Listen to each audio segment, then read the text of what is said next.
سرخط مهمترین خبرها: برقه امام علی رحمان به ولادیمیر پوتین.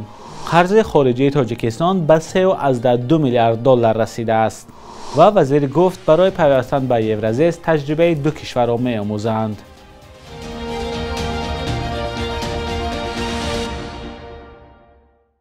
درود بینندگان عزیز و روز همه شما بخیر باشد. برنامه نویدی بامدادی است با آخرین خبرهای تاجیکستان و جهان. امروز 16 آگوست است. پرزیدنت امام علی رحمان در رابطه با ترکش در نقطه فروش سوزشواری در شهر مخچقلعه داغستان به همتای روسش ولادیمیر پوتین برقه تسلیت فرستاده است. آقای رحمان در نامه خود حادثه را به نزدیکان فوتیدگان تسلیت گفته است. ترکش در یک از نقطه‌های فروش سوزشواری مخچقلعه 14 آگوست رخ داد. آن نخست در بینای تعمیرگاه سرزده و سپس علنگه آتش به نقطه فروش سوزشواری که در همسایگی آن قرار داشت گذشته است.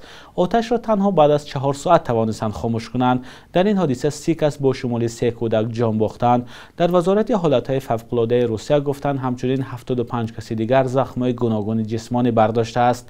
در داغستان به خاطر هلاک شدگان ماتم اعلان شده است. طبق اطلاع خبرگزاری تاس، مقامات محلی در ناحیه کومتارکالینسکی حالت فوق‌العاده اعلان کردند. قرض خارجی تاجیکستان تا 1 ایول امسال به 3.2 میلیارد دلار برابر شده است. در این باره فیض‌الدین قهارزاده وزیر مالیه ضمن نشست مطبوعاتی خبر داد در نیم سال مقامات زیاده از 121 میلیون دلار قرض را برگردانند. قهارزاده گفته است در 6 ماه امسال حجم قرض خارجی تقریبا به تغییر ماند، ولی سال آینده می تواند قرض زیاد شود چون حکومت می خواهد برای بنیاد نیرگاه راغون مبلغ جلب کند. به گفته وزیر مالیه تاجیکستان اساساً از بانک صادرات و واردات چین، بانک جهانی و بانک آسیای رشد قرضدار است. مسئله قرض خارجی و شیوه استفاده و برگرداندن آن در تاجیکستان همیشه یک موضوع نگران کننده بوده است، به خصوص قرضهای هنگفت چین که شرط و شرایطش رسما اعلان نمی شود. مقامات بارها گفتند مسئله جای نگرانی ندارد چون کشور به مهلت از 15 تا 40 سال و تا 2% سالانه بهره از بیرون قرض میگیرد. اما رسانه‌های جهانی نمونه سریلانکا را پیش می‌آورند که در عوض قرضها کارخانه و بندرهایش را در اختیار چین گذاشت. دادستان کلی تاجیکستان میگوید تا حال جسد آموزگار دانشگاه تجارتی اسماعیل جان رحمانوف پیدا نشده است. نجات دهندگان کمیته حالتهای فوق‌العاده و هم نزدیکانش این آموزگار را بیش از 2 ماه است که در دریای زرافشان جستجو دارند. یوسف رحمان دادستان کل با 15 آگوست در نشست خبری گفت هنگام جستجو از دریا یک جسد پیدا شد، ولی تشخیص نشان داده است که این جسد آموزگار نیست. حادثه ربودن اسماعیل رحمانوف که در شبکه‌های اجتماعی سر و صداهای را به میان گذاشت شب 12 ایون در محله یکم سویسکی دوشنبه رخ داده است. به اطلاع مقامات گمانبران دستان او را بسته در کیلومتر 118 شاهراه دوشنبه خوجند واقع در دهه 4 ناحیه عینی به دریای فان پرتافته از جای حادثه غیب زدند.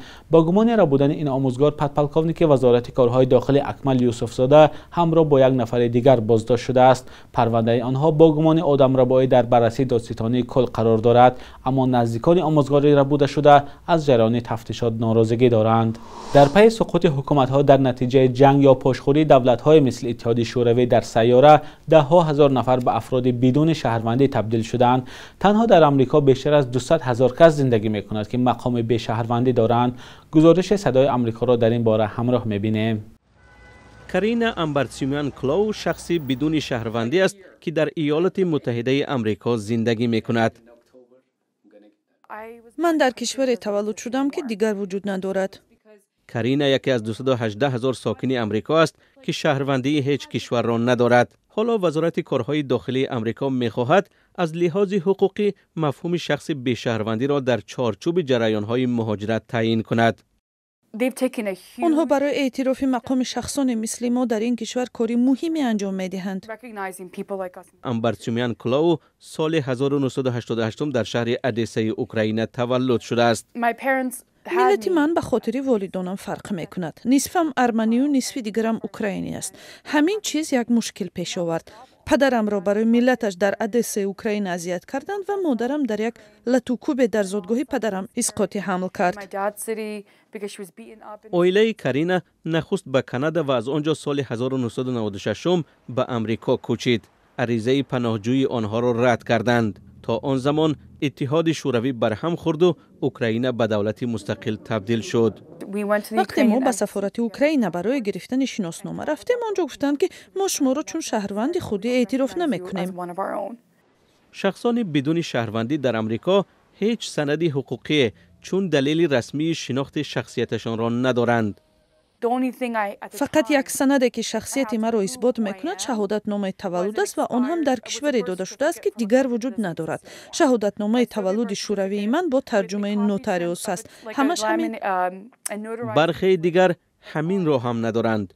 بدون سند آنها نه کاری رسمی و نه منزل برای زیست پیدا کرده می توانند. آنها بین زمین و آسمان مانده اند. برای آنها هیچ راه حلی یافته نمی توانیم. اقدام نوی وزارت کارهای داخلی امریکا نام حجت‌های تصدیق کننده شخصیت انسان را معلوم می کند که می تواند بعداً برای شخصان بی‌شهروندی در تعیین مقام حقوقی یا گرفتن گرین کارتشان مساعدت کند. شخصان بی‌شهروندی هر زمانی که باید هویت خود را اثبات کنند و یا برای گرفتن کارت سبز مراجعت کنند دچار مشکل می شوند. عین زمان شخصان بی‌شهروندی به دیگر جا اخراج شدن نمی توانند چون که به هیچ کشور مربوط نیستند. هنوز معلوم نیست که بر اساس قاعده های نو به افراد بی‌شهروندی شناسنامه های داخلی و یا حق رسمی کار می دهند یا نه. کرینا امیدوار است که در نتیجه مقام معلق شخصان مثل او از بین می رود. تاجیکستان در مورد شامل شدن یا نشدن به عضویت اتحادیه اقتصادی اوراسیا تجربه قرقیزستان و ارمنستان را می‌آموزد. سراج‌الدین مهرالدین وزیر کارهای خارجه روز 15 آگوست به خبرنگاران گفت نشان دهنده های اقتصادی دو کشور به تاجیکستان بسیار مانندند. وزیر افزود تصمیم برای به اتحادیه اقتصادی اوراسیا پیوستن تاجیکستان با دقت و با در نظر داشت منفعت‌های اقتصادی کشور ما قبول کرده می‌شود. حرف‌های وزیر کارهای خارجه در حال صدا دادند که بعضی از کشورهای عضو به مثل قرقیزستان میگویند در فکر ترک سازمان هستند چون به سبب پیش آمدن مشکلات اقتصادی و سیاسی با قزاقستان همسایه قاعده های سازمان درست اجرا نمی شود. روسیه از سال 2014 از زمان تأسیس اتحادیه اقتصادی اوراسیا تاجیکستان را برای پیوستن به آن تشویق می کند. مقامات تاجیکستان همیشه گفتند موضوع را می آموزند.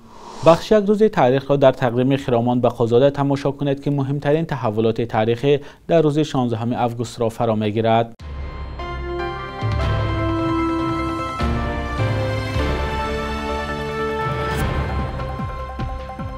16 آگوست سال 2016 پس از 8 سال دریافت اجازه کار شرکت دولتی گازپروم روسیه از تحقیق کانهای سری قمیش و شاهنبری غربی تاجیکستان دست کشید.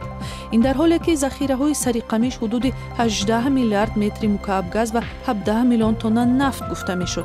اما رسیدن به این دارایی ها خرج زیاد میطلبید و به گفته کارشناسان ساحه انرژی به همین دلیل گازپروم کار را قطع کرد. آگوست سال 14 وزارت کارهای داخلی تاجیکستان برنامه نوی طرز معامله کارمندانش را با جهانگردان و مهمانهای خارجی اعلام کرد. اقدام نو ضمن شکایت‌های زیاد سیاحان خارجی از درشتی و رشوه‌ستانی ملیسه‌ها به میان آمد که با برنامه دولتی رشد توریسم مخالفت داشت.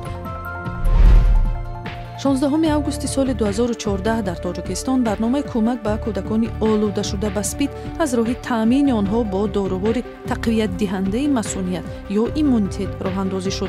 در تاجیکستان آن زمان 458 طفل آلوده شده به اسپید به قید گرفته شد که با راه‌های مختلف به این بیماری گرفتار شدند. شبانه روز گذشته قرب روبل روسی در بانک‌های کشور کمی بالا رفته، قرب دلار به تغییر مانده است. صبح امروز در بانک‌های تجارتی تاجیکستان 1000 روبل روسی تا 112 سامانه رسیده است. 100 دلار آمریکایی باشد تا 1096 سامانه عوض می شود.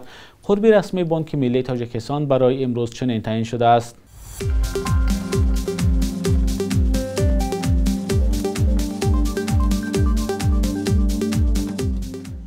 بینندگان عزیز، به پایان برنامه نویدی بامدادی رسیدیم. تا فردا، خدا نگهدارتان.